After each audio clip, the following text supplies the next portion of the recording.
नमस्कार दोस्तों, ये देखिए एक स्विंग मशीन का मोटर आया है रिपेयरिंग के लिए। डेड है, चल नहीं रहा है। देखते हैं इसमें क्या ख़राब निकलता है। ये लगता है मोसफेट वगैरह कोई शॉर्ट हो गए हैं।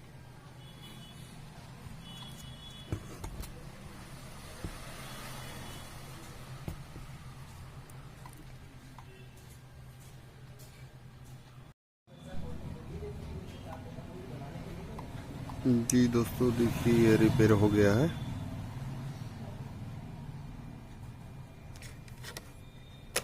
पीसीबी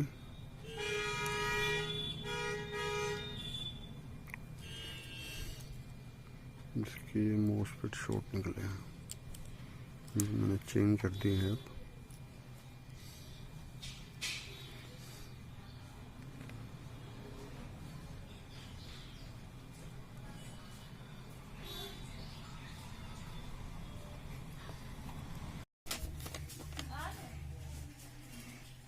नमस्कार दोस्तों, ये देखिए मोटर चल रही है, बिल्कुल ओके हो गई है।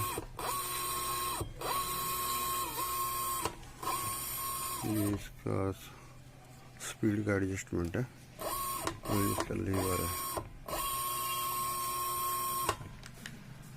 थैंक यू, ओके हो गया है।